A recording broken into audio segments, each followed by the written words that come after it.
On request, before we start, please have your phones on silent, and please also ensure that the questions are not political and are relevant to the India-Oman game in a cricketing context, and of course India's games ahead in the Super 4. Thank you very much. Yes. Okay.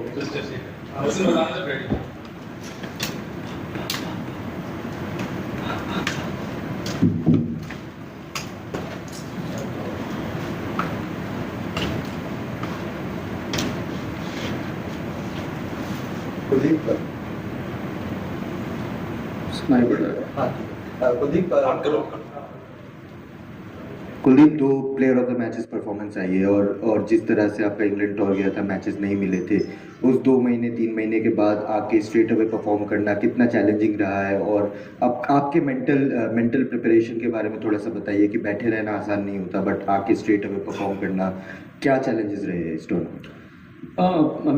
Challenges तो रहते ही हैं, क्योंकि जब आप पहला game खेलते हैं तो आपका रिदम कैसा है वो बहुत इंपॉर्टेंट होता है। आप अगर रेगुलर गेम खेलते रहते हैं तो आपका रिदम आपका सेट रहता है और आपको आइडिया रहता है बॉलिंग करने का या फिर फील्ड में टाइम बिताने का आइडिया रहता है कि आप किस तरह से फील्ड पे रिएक्ट कर रहे हैं। वो थोड़ा था, बट इंग्लैंड में ऑब्वियसली कंडीशंस को देखते हुए या फिर टीम कॉम्बिनेशन को देखते हुए टीम में जगह नहीं मिली, बट ऑब्वियसली मेरे लिए बहुत अच्छा टाइम था अपने पर काम करने का, अपनी फिटनेस को इम्प्रूव करने का और बॉलिंग को और वॉल्यूम देने का, क्योंकि बहुत इंपॉर्टेंट होता है और बहुत कुछ सीखने को। एज ए प्लेयर आप बहुत कुछ सीखते जब आप नहीं खेलते। टीम जब कैसे रिएक्ट करती है सिचुएशंस में, आप बाहर से आप अच्छे से जज कर सकते कभी कभी और आपको बहुत आइडिया होता है कि आप इस सिचुएशन में होते तो आप कैसे रिएक्ट करते या फिर कैसे बॉलिंग करते, तो बहुत कुछ आइडिया मिला वहाँ से। एंड देन ऑब्वियसली उसके बाद दिलीप ट्रॉफी का मैच में खेला था, विकेटलेस था मैं, 35 ओवर डाले थे मैंने, तो उससे मेरा रिदम सेट हुआ। तो बहुत इंपॉर्टेंट था मेरे लिए कि वहाँ पे बॉलिंग करना, वॉल्यूम वहाँ पे ऑब्वियसली नेट्स में बॉलिंग करना, उसके बाद मैच में बॉलिंग करना, उसमें तो बहुत फ़र्क है।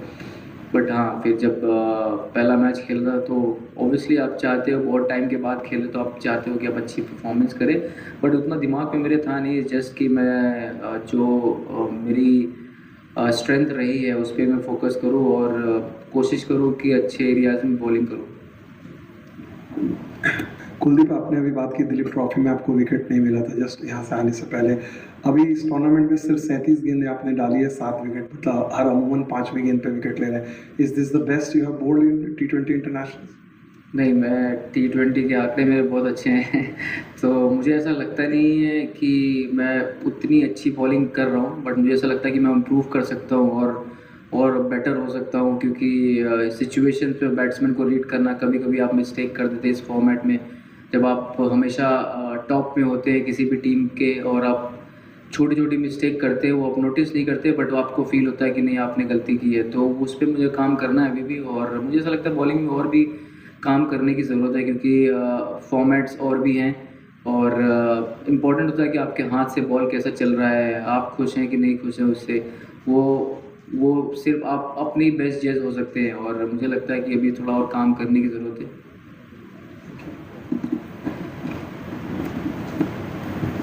कुलदीप भाई, 2022 के बाद जो चेंजेस आपके बॉलिंग में, आपने काफ़ी बार पहले भी बोला है, रनअप को लेके है, स्पीड को लेके और वो सब, क्या वो चीज़ें मसल मेमोरी बन गई हैं अभी, मतलब 2-3 साल में? एंड जब आपको गेम टाइम रेगुलरली नहीं मिल रहा होता है तो वो चीज़ें ध्यान में रखना कितना इंपॉर्टेंट है जब आप वापस खेल रहे हैं? नहीं, अभी एक्चुअली वो मेरा रिदम सेट हो गया है और उतना उसमें प्रॉब्लम नहीं है मुझे। और मुझे ऐसा लगता है कि छोटे छोटे से एंगल्स यूज़ करना बॉलर्स के लिए वो बहुत इंपॉर्टेंट होता है। और एज ए रेस्ट स्पिनर मुझे हमेशा लगता है कि आपका रिलीज़ पॉइंट कैसा है, आप कैसा अपना, आपकी फिनिश कैसी हो रही है, आपका बॉडी ट्रांसफ़र हो रहा है कि नहीं हो रहा है। जब आप नहीं खेलते तो आपके दिमाग में ये चीज़ें बहुत चलती है, बट ऑब्वियसली वीडियो एनालिस्ट के हेल्प से बहुत आइडिया हो जाता है कि आप कैसी बॉलिंग कर रहे हैं। तो अभी मुझे ऐसा लगता है मेरा रिदम बहुत अच्छा है, क्योंकि स्टार्टिंग में मुझे जब मैंने चेंज किया था तो मुझे टाइम लगा था, बट अब यूज्ड टू हो गया हूँ। Kuldeep, from the Champions Trophy, of course that was 50 over format, but are the surfaces a lot different now as compared to then? If yes, how is that adjusted? And same in the way you bowl. And secondly, the work that you're putting into your batting, because obviously so much focus on number 8, wanting to bat in T20 cricket, etc. So just the work that you've done in that aspect.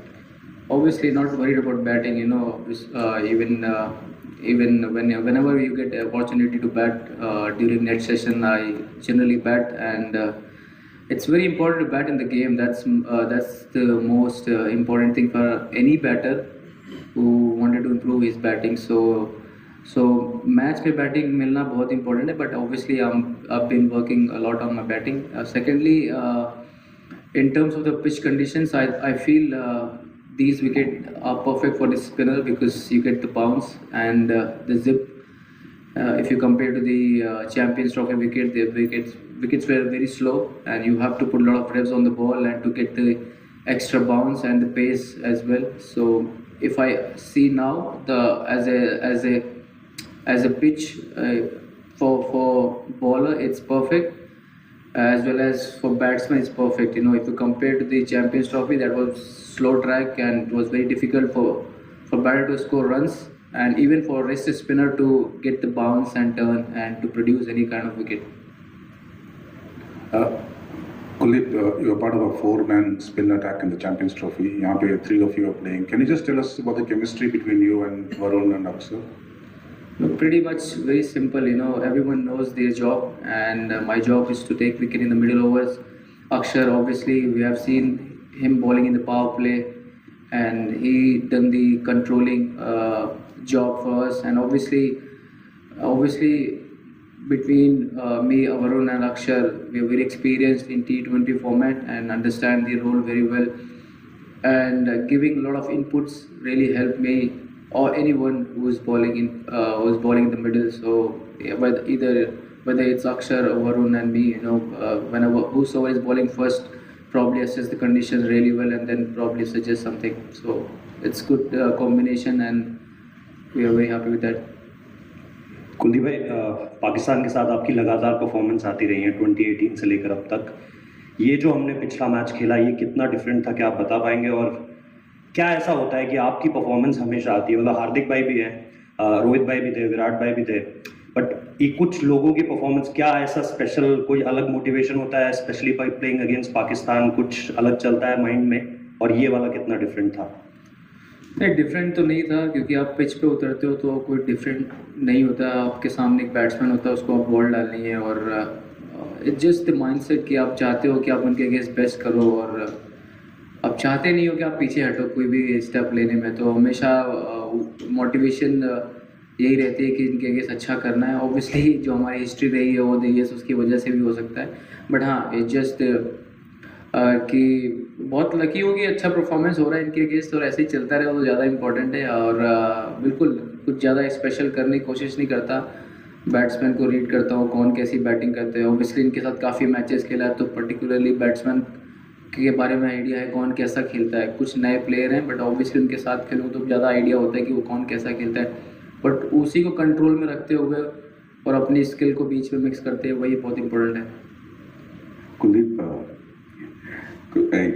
एक चीज़ ये जानना चाहूँगा, आपने पहले question में बोला कि कैसे आप बाहर से गेम को रीड कर रहे थे, आपने वॉल्यूम डाला, लेकिन एक चीज़ की कम्युनिकेशन कैसा रहता है फ्रॉम द हेड कोच? क्योंकि बार बार जब ये 8-3 का ये होता है कि एक एक्स्ट्रा बैट्समैन जो कि बॉलिंग कर सकता है, तो एक परसेप्शन भी होता है कौन बैटिंग कर सकता है, कौन बॉलिंग कर सकता है. और आपने जब भी टेस्ट खेला, आपका परफॉर्मेंस हमेशा अच्छा रहा है, कभी ऐसा नहीं है कि कोई इनकन्सिस्टेंट पुअर परफॉर्मेंस रहा टेस्ट में. तो ऐसे सिचुएशन में 2 महीना एक कंट्री में हर रोज़ निकलना, प्रैक्टिस पे वो टाइम देना, मेंटली कैसा रहता है? कोच के साथ क्या कन्वर्सेशंस होती है? नहीं, क्लियर कम्युनिकेशन था, और कभी कभी ऐसा 3-4 मैचों में ऐसा लगा कि मैं खेल सकता हूँ, बट अनफॉर्चुनेटली नहीं खेल पाया just because of the batting depth उनको चाहिए था.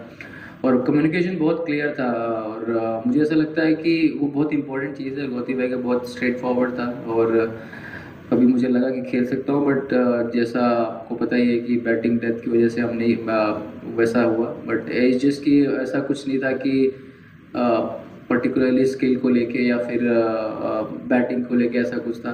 आई मीन जस्ट कि जगह नहीं बन पाई कंडीशंस को देखते हुए या फिर कॉम्बिनेशन को देखते हुए।